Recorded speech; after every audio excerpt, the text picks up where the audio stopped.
In this video, we want to talk about how to deal with difficult people.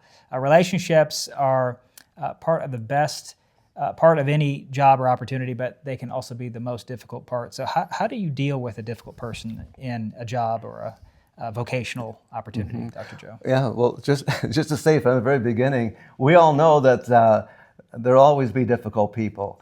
And we all know that we could be the difficult person. So how do we deal with ourselves? That's a whole other topic right there. But one thing that has helped me a lot is I look at a person and I try to think of everything good about that person. And I want to love everything good about that person.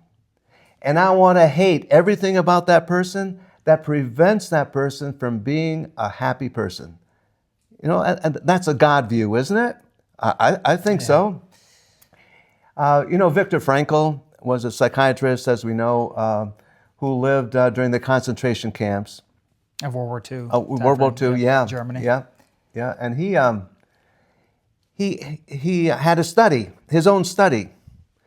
And he wanted to know what helps a person survive and thrive in this kind of setting. So, he was a student, a scholar at heart, and so he went about making that study. And he discovered, as I read his book, what is it, significance? He says the person who has faith in a higher being is the one who survives and thrives. And then he said the person who has hope survives and thrives, who can see himself or herself out of this. And it's a whole other situation. And then he said this.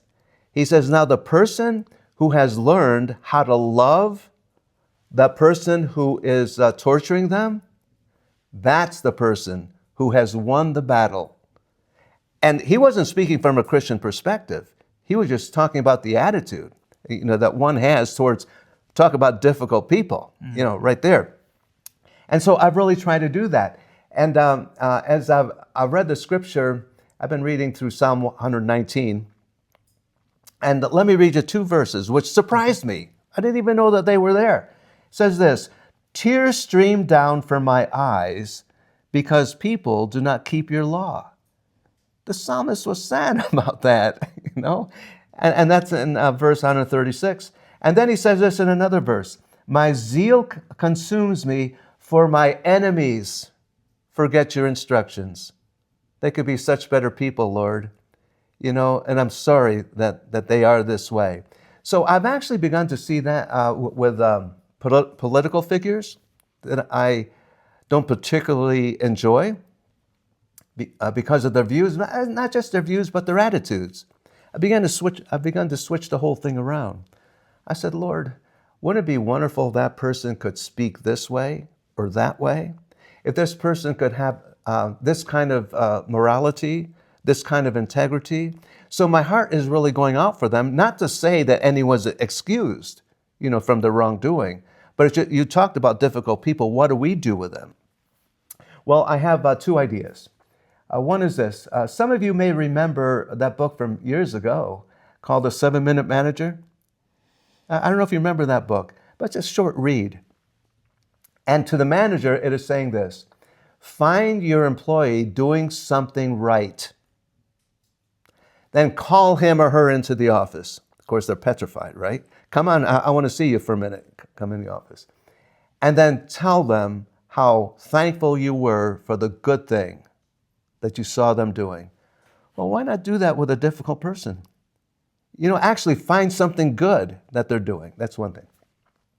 And then when I was in the military, there was a particular military person who was lower in rank than I was. And, I'm the kind of guy that says, hey, Daniel, how you doing today? Good morning. Not only no response, but a total turn away. You get sort of mad at that after a while, right? And I said, no, I'm going to overcome evil, so to speak, with good. So every time I saw this person, I greeted this person. How's your day going? Good to see you. All this. I didn't mean it in a bad way. I meant it in a good way. And guess what? That person turned around, greeted me in return, smiled. So overcome evil with good. That's very helpful. Thank you, Dr. Joe.